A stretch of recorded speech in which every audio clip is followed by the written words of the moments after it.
Just five guys being guys, five dudes being dudes, five people from the West Coast, making constant bangers this late into their career.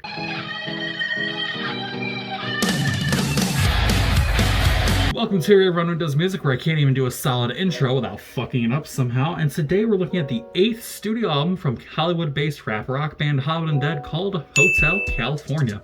This is another addition to the band's ever-growing, ever-evolving discography and comes after their most recent releases, New Empires Volumes 1 and 2. These two releases came around the same time, within a couple months of each other if I'm not mistaken, and they felt kind of disjointed, sort of following their 50-50 good versus nah sort of tendencies that they've been doing ever since the release of really anything after Notes from the Underground. Some people say that it started more so with 5, with Day of the Dead actually being more of a solid album, but I honestly think that Notes from the Underground is a good divide from not only classic to modern Hollywood Undead, but non-stop good Hollywood Undead versus kind of mid. And a lot of bands honestly kind of feared for the future due to what felt like an entirely different vibe with either album going forward.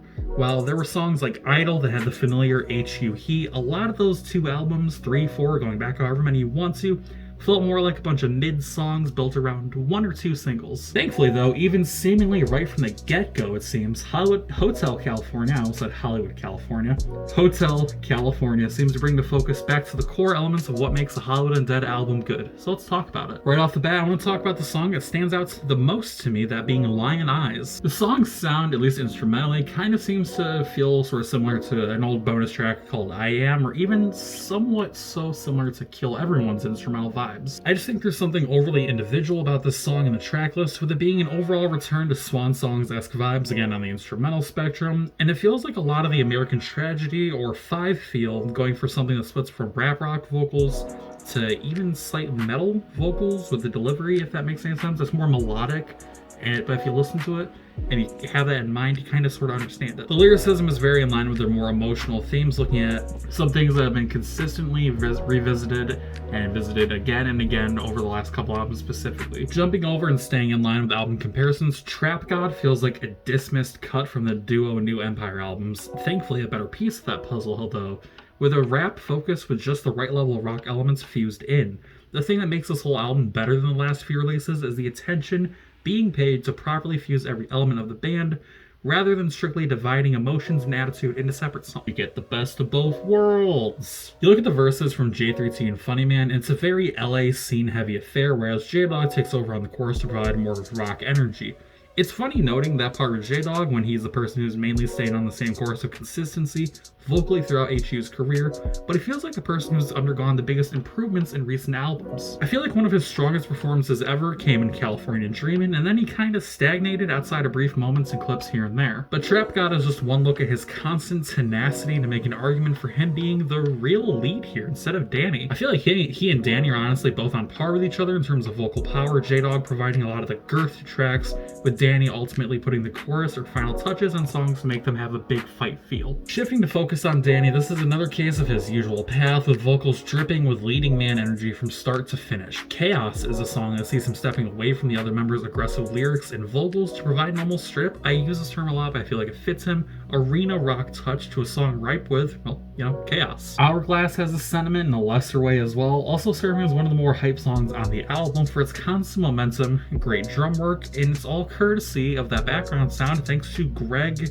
Gammon, whatever. There are some moments that I feel serve as weaker on his part, such as in All Right, when it comes to, you know, Danny's contributions lyrically, vocally, the whole singing department, but that's a song where another member, J3T, comes in to make a rare save, that being the song All Right. I'd be lying if I said I didn't consider J3T one of the weaker elements of post Notes from the Underground Hollywood Undead, where it just feels like he's had a lot more moments that are just kind of okay or actually kind of bad. But I was pleasantly surprised to find that he actually had some real shining moments on this album, such as in the aforementioned song All Right. This song, seeing everyone really put some unique vocals on display, but Johnny completely switches his vocal style for his verse in a move that really pays off in terms of providing something truly different than usual. One thing that really fascinates me here is that the arguably least contributing member in the entire discography of the band, arguably,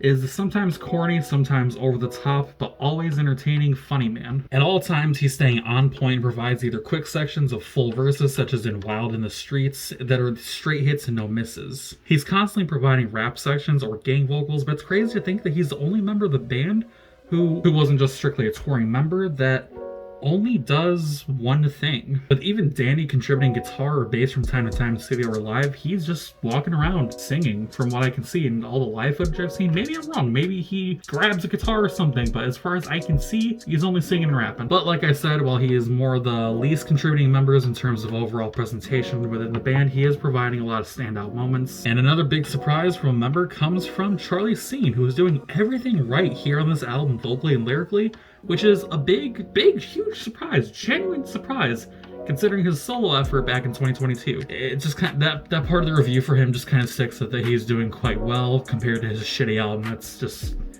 partially an excuse for me to dunk on that solo album because holy fuck, that was bad. Overall, Hotel California accomplishes the Herculean task of taking inspiration from a band or artist's past, working from it to create